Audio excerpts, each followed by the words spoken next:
जो मल है वो पेट में जम जाता है, वो बाहर नहीं आ पाता है। तो आपको क्या करना चाहिए, क्योंकि अक्सर ऐसा होता है कि हम कुछ भी बाहर का खाते हैं, बाहर का खाने की वजह से हमारी जो आते हैं, आंतों में हमारा खाना फंस जाता है और वहां पे वो जब फंस जाता है तो वो सूख जाता है और उसकी वजह से जो हमारा मल है वो अच्छे से बाहर नहीं आ पाता है। तो उसके लिए आपको क्या करना होता है कि हमारी जो आंतें होती है वो यहाँ पे होती है, छोटी आंतें, फिर उनके ऊपर बड़ी आंतें होती है। तो उसमें आपको क्या करना चाहिए, आपको अपने दोनों हाथों से ऐसे मसाज करनी चाहिए और जब भी आप ऐसे फ्रेश होने जाएंगे तो आप ऐसे मसाज करेंगे जिसकी वजह से जो आपका मल है वो अच्छे से नीचे चला जाएगा। तो उसके लिए आपको क्या करना है, सबसे पहले तो आप जब भी वेस्टर्न टॉयलेट पे फ्रेश होते हैं तो आपको कभी भी डायरेक्ट नहीं बैठना है, आपको एक स्टूल की मदद लेनी है। आपको ऐसा स्टूल रखना है, स्टूल के ऊपर आपको पैर रख के बैठना है, क्योंकि आप जब भी नॉर्मल अगर आप बैठते हैं, अगर मैं आपको दिखाऊं कि जब भी आप नॉर्मल बैठते हैं तो क्या होता है, जो हमारा ब्लड सर्कुलर है वो अच्छे से काम नहीं करता है। आप देख सकते हैं मेरे पैर अभी नीचे की साइड है।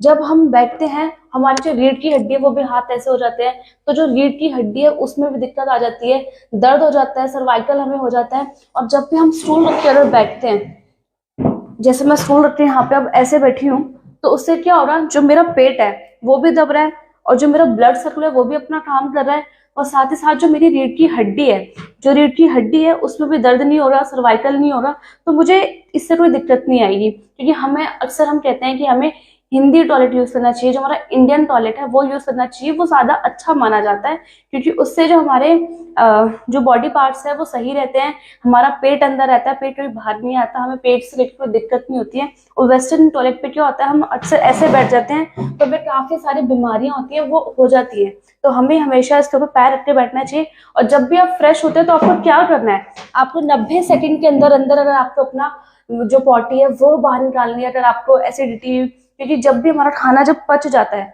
पचता नहीं है, जब हमारा यहाँ पे फंस जाता है, हमारे आंतों में फंस जाता है, तो क्या होता है उसकी वजह से हमें एसिडिटी बनती है, एसिडिटी की वजह से हमें और सारी बीमारियां भी हो सकती है। तो आपको उसमें क्या करना है, जब भी आप फ्रेश होने बैठेंगे तो अपने हाथों, अपने पैरों को ऊपर रख के और अपने पेट पे आपने यहाँ पे ऐसे राउंड शेप में एक्सरसाइज करनी है। आपको थोड़ी सी देर, वो भी धीरे हाथों से करना है और आपको सिर्फ 2 शब्द बोलने हैं। 2 शब्द बोलने से आपकी जो पॉटी है वो अच्छे से निकल जाएगी, चाहे कितनी पुरानी क्यों ना हो, चाहे जैसे कब्ज बन जाता है तो 2 दिन तक किसी को पॉटी नहीं आती है, तो उसमें क्या करना है, तो उसमें भी आपको यही करना है, सिर्फ 2 शब्द बोलना है। 2 शब्द बोलने से आपका जो मल है वो अच्छे से निकल जाएगा, वो बिल्कुल बाहर आ जाएगा, कोई बीमारी आपको नहीं हो रही। तो आपको क्या करना है, आपको हाथ ऐसे रखने हैं और ऐसे राउंड करना है और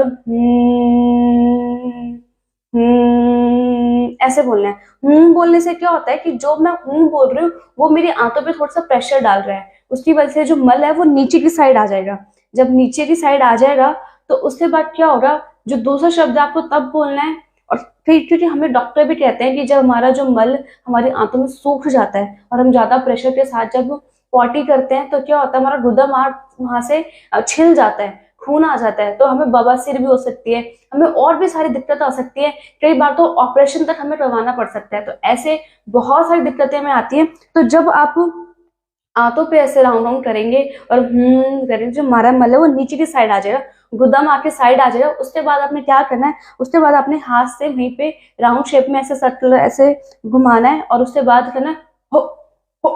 हो हो करने से क्या होगा, जो आपका पेट है वो प्रेशर देगा अंदर की साइड बाहर की साइड, अंदर की साइड बाहर की साइड, और जो प्रेशर देगा तो उससे जो आपका मल है वो बिल्कुल अच्छे से निकल जाएगा बाहर। और 90 सेकंड के अंदर अंदर बिना दबाव, बिना चूरन के आपका जो मल है वो बिल्कुल बाहर आ जाएगा, आप अच्छे से फ्रेश हो पाएंगे। क्योंकि कई बार ऐसा होता है हम दवाइयां भी खाते हैं, चूरन भी खाते हैं, उसके बाद भी हम फ्रेश नहीं हो पाते, लेकिन ऐसा करने से आपका जो मल है वो बिल्कुल बाहर आ जाएगा। लेकिन उससे पहले आपको एक चीज और करनी है, आपने जब भी आप फ्रेश होने जाएंगे तो आपने गुनगुना पानी लेना है, गुनगुना पानी पीना है, क्योंकि जब हम खाना खाते हैं, खाना हमारी जब आंतों में फंस जाता है, हम पानी कम पीते हैं, तो उसकी वजह से क्या होता है, वहां पे हमें इन्फेक्शन का डर होता है, हमारी आंतों में इन्फेक्शन हो जाता है, हमें पेट से रिलेटेड बहुत सारी बीमारियां हो जाती है, हमारे शरीर में बहुत सारी बीमारियां उत्पन्न हो जाती है। तो हमें हमेशा पानी पी के, वो भी गुनगुना पानी पी के, तब हमें फ्रेश होने जाना है। उससे क्या होगा, 90 सेकंड के अंदर अंदर हमारा जो पेट है बिल्कुल साफ हो जाएगा, हम बीमारियों से ही बच जाएंगे। अगर आपको मेरी आपको ये इन्फॉर्मेशन अच्छी लगे